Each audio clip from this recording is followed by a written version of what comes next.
Hi, folks. This is Dr. John Collins of Springbrook Chiropractic in Newberg, Oregon, and I would like to take a few moments to talk to you about one chiropractor's opinion regarding footwear. I've been in practice almost 25 years now. I've had many patients over the years inquire about footwear, ask me about footwear.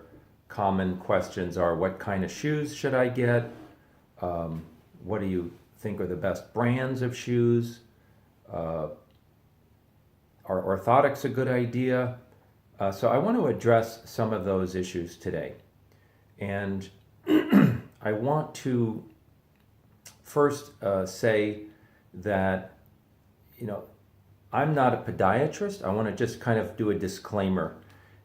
There are foot doctors out there that are foot doctors, they're foot surgeons, they specialize in the foot. They're called podiatrists, doctors of podiatric medicine. They are surgeons, they're physicians, they do a lot of things with the feet. I'm not a podiatrist. I'm not a foot doctor. So my advice, it shouldn't be taken as a foot doctor. My advice, though, as a chiropractor, is more about footwear and its impact overall on your overall health and its impact on your spine in particular, because we're very focused on the spine in chiropractic. I happen to practice in Oregon, where we don't have to limit our scope to the spine. The entire body is actually in our scope of practice. So that is why a number of chiropractors like myself, we may investigate the areas outside the spine, including the foot, and we may sometimes give advice regarding that. So, in my personal practice, I do put a fair amount of attention to the foot and the lower, what we call the lower extremity, the leg, the hip, the knee, the ankle, the foot. So, my second disclaimer that I want to make clear is that if you could visualize a bell curve, I don't know if all of you know what a bell curve is, but there's something in statistics, and it's used in science. It's a curve that's kind of shaped like a bell.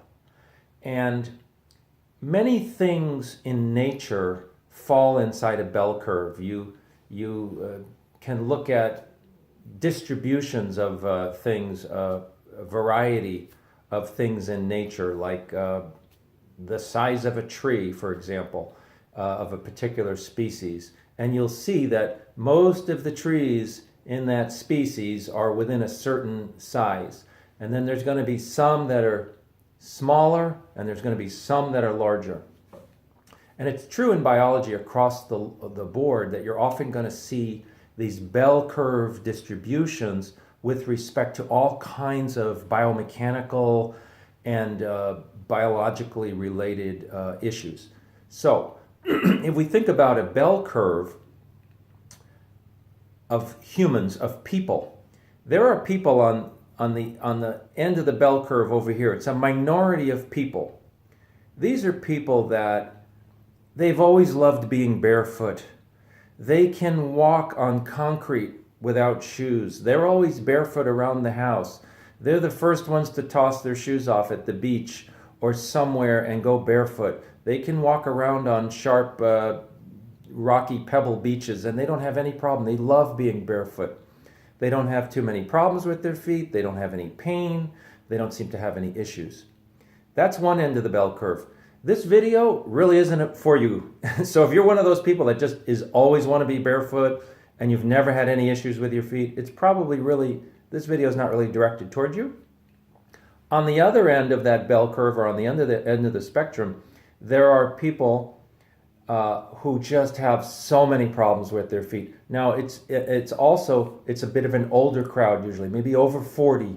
These are people that just can't be barefoot. They hate being barefoot. Their feet are very tender. They have so-called, flat feet.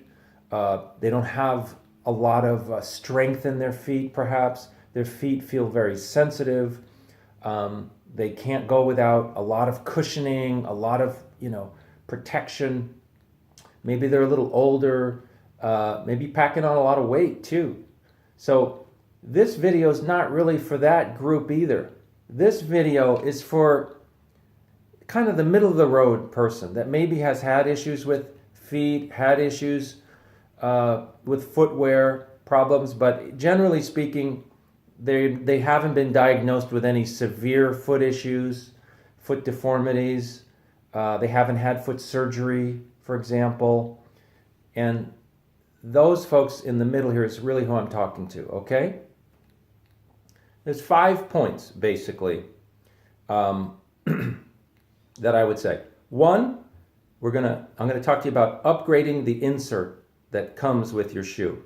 2, I'm gonna teach you what is called the taco test. 3, I'm gonna emphasize the importance of a wide toe box. 4, we're gonna talk about heel lift and how much your heel should be lifted. And 5, cushioning, sufficient cushioning, okay? So let me show you some shoes. These are shoes that I wear. And I'm not going to talk too much about brands because brands, I can't keep up with brands.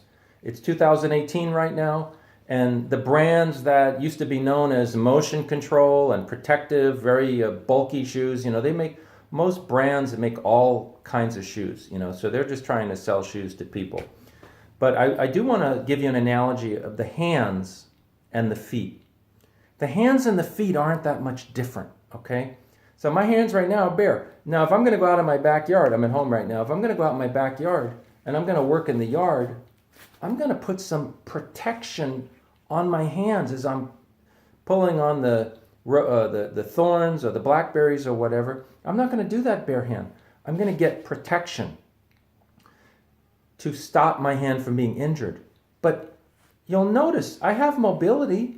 My hand isn't being corrected, it's being protected. The same is true of footwear. The emphasis should be on protection rather than correction. Now, there's a time and a place for correction with some people, okay? But the emphasis should be on protection rather than correction. Your feet, your feet aren't bad. They don't need to be corrected. Your hands usually don't need to be corrected. Most people's hands are okay. There's all kinds of hands out there, and most people's hands are okay. Same is true with the feet. Most people's feet are okay, with some exceptions. Some people have feet that are so damaged, deformed, immobile. They're basically atrophied. They're weak. The bones have problems. The ligaments have problems. I mean, that's for the podiatrist. And believe me, we send people off to our neighbor, the podiatrist, and our good doctor colleagues. But that's not who I'm talking about today. So I'm just going to show you some shoes I wear, okay? So first of all, we're going to talk about upgrading the insert. Most shoes will come with some kind of an insert. This happens to be a Merrell insert, but I'm not knocking on Merrell. I like Merrell in some ways. But inserts, by and large, in shoes are they're nonsense. They're garbage. They're just for show. They don't do anything. First of all, they hardly cushion at all, most of them. Secondly, they have what's called a fake, it's a heel cup, but it's fake. This doesn't do anything. That's a fake heel cup. I'll talk to you what a heel cup is in a second. This is supposed to be the medial arch. That's a fake arch. It's nothing. This doesn't do anything. It's just like a little piece of thin rubber. So in most cases, with few exceptions, get rid of the insert and upgrade your insert. I'm not going to necessarily push a brand, but we're in 2018. Brands change, but I happen to like this, what's called an over-the-counter insert. I'm not sure if the word is backward on the video, but it's Orthaheel. Orthaheel is the brand, and this is called, it says Triplanar Motion Control.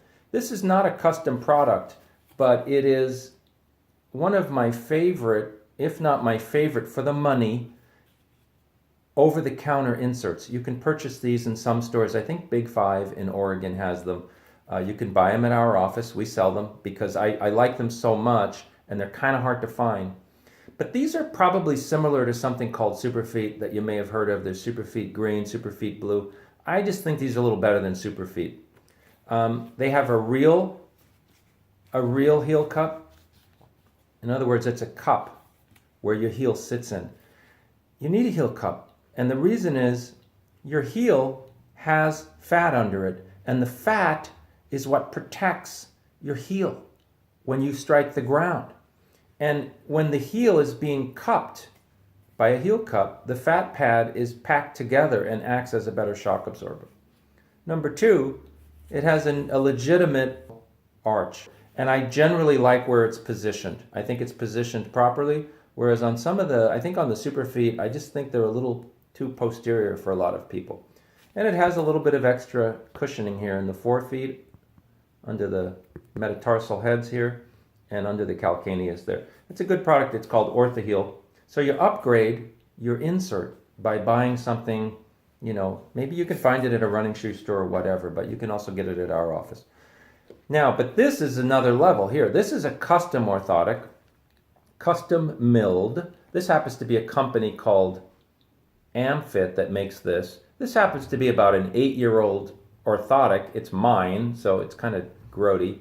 Sorry about that, but this is a custom orthotic that's made out of basically an elastic type material. It's flexible, okay? It is custom made to my foot topography, okay? It has a medial arch in the exact place where my arch is. It has a heel cup exactly where my heel is. It also has a very subtle metatarsal arch, which can barely be seen here, but there is another arch in the front here. The foot actually has an arch in that part of your anatomy. It's called the metatarsal arch.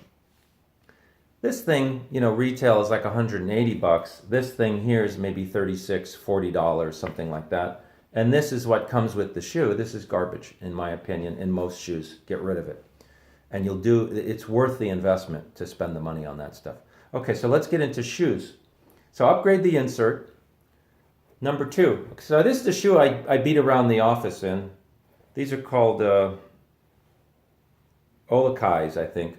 They're like Hawaiian style shoes. You can stand on the heel like a surfer, So I am casual in my office, and I like a shoe that is flexible. The shoe, it protects me. Obviously, it's made out of leather. But there is a test. It's very important. It's called the taco test. Okay? The taco test is, can you bend the shoe like a taco? Most shoes do not pass the taco test. Most shoes. Probably 90% of shoes that are sold will not pass the taco test. This is where this gets very frustrating because you're going to have a difficult time finding a shoe that passes the taco test. At the very least, the shoe should pass the taco test up in the forefoot, but in the mid section, I believe the foot should pass the taco test. In other words, be able to be bent in the middle. Why? Because your feet move. Your feet need to move. They need to be permitted to move. They need to be allowed to move. Your feet have dozens of muscles, just like your hands do. Inside the feet, they're called intrinsic foot musculature. If you don't allow the foot to move, and you put it in a rigid, what we call foot coffin, if you put your foot in a foot coffin, it's just like a wooden box.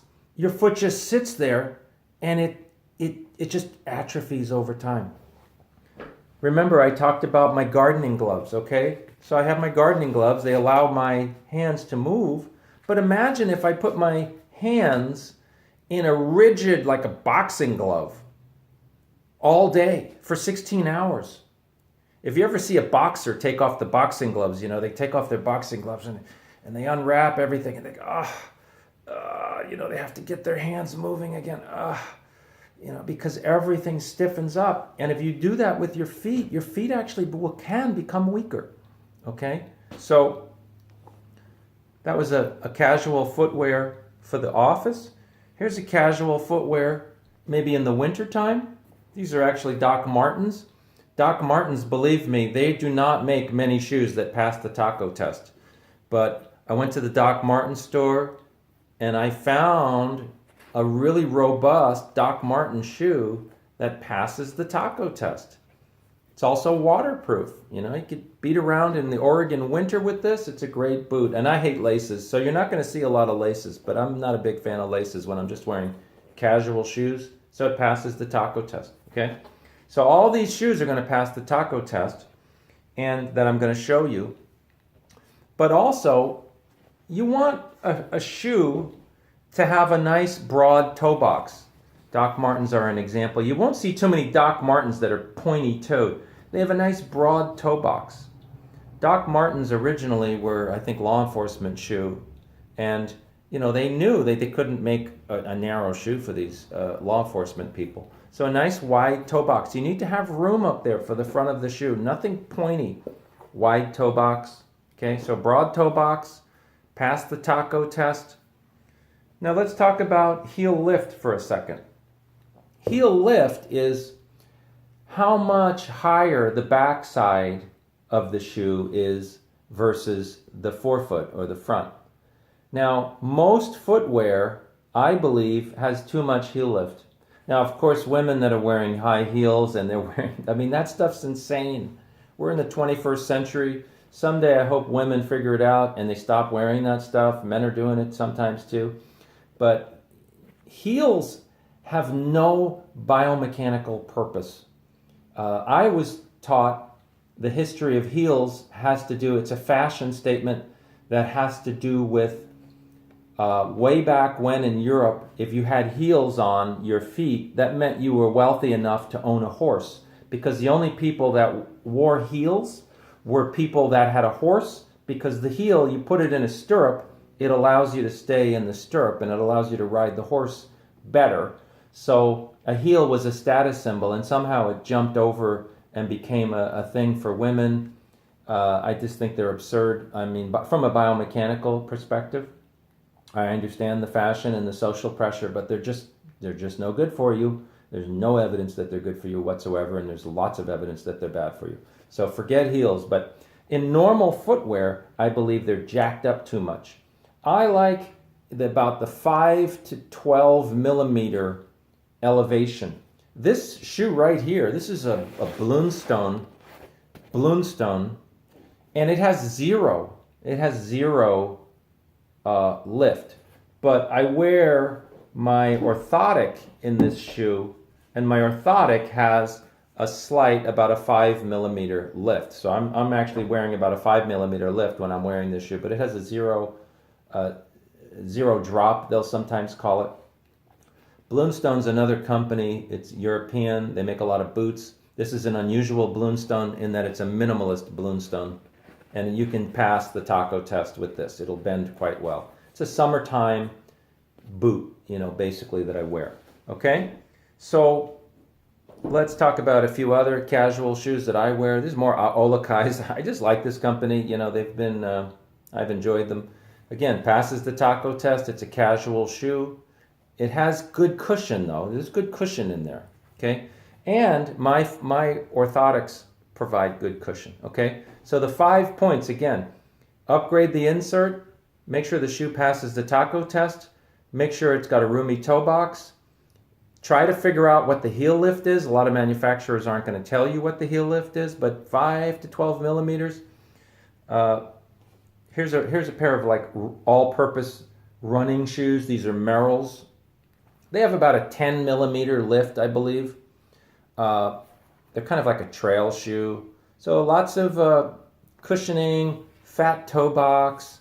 Oh, look at that. Passes the taco test. And I pulled out the insert that's in it. I put my own insert in there. And lots of cushioning. So I'll wear this on like when I'm walking a rocky trail or someplace that's kind of rough. Or when I go for a jog, I'll wear these. These are jogging shoes for me. Let's go to running shoes. Here's the shoes I probably run the most in. These are a Montrail. Montrail was originally known as a company that made really hardy trail shoes, but they do make some minimalist trail shoes that pass the taco test. So lots of good cushioning, flexibility, good protection, good tread, and nice wide toe box. I put my inserts in there. We're good to go. For a more robust, this is like a hiking shoe that we use a lot in Oregon. If we're up in the mountains in Oregon, we're going to look for a hiking shoe. It's actually waterproof too. But unlike most hiking shoes, This thing passes the taco test. See, this is actually a Columbia. Looks like a Columbia shoe. Yeah, Columbia. And so it's the local company.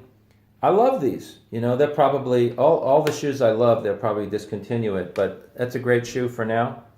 In the summertime, a lot of people wearing sandals. These are just the cheap Tevas that you can get at Fred Meyer or someplace like that. But, you know, they're okay. I like them because we get a nice flexibility, right? Some of these, if I'm going rafting or I'm going to beat around walking in the river with my dog or something, or going kayaking, I like to wear something like this, or at the beach, wear something like this. And it's got flexibility, lots of flexibility, okay? Now I also have another version, a more minimalist version. I forget what these are called. Xero, Xero. This is like a minimalist footwear shop in Portland is where I bought these. And I happen to really like these too. They feel really good. Again, none of these shoes is the cheapest shoes here that you're seeing. These are, you know, I paid a little more for some of these. But, I mean, I really think footwear is important. So you should spend a little bit more. Cold winter, rainy winter in Oregon. I'm out in my backyard. What do I wear? This is like my backyard, beat around, do yard work when it's wet and cold and nasty. These are Danners. But even Danners, which are known to be highly protective shoes, even them I can find some that are, you know, have a good bend to them, you know. So these ones have a bend. They're good shoes. So sufficient cushion, not too much heel lift, roomy toe box, pass the taco test, upgrade the insert, and you're going to be, most of the time, most people are going to do well, okay? So, with that said, thank you for watching. I appreciate it. And if you want more information, you can go to my website or you can feel free to contact us at our office. Thank you very much.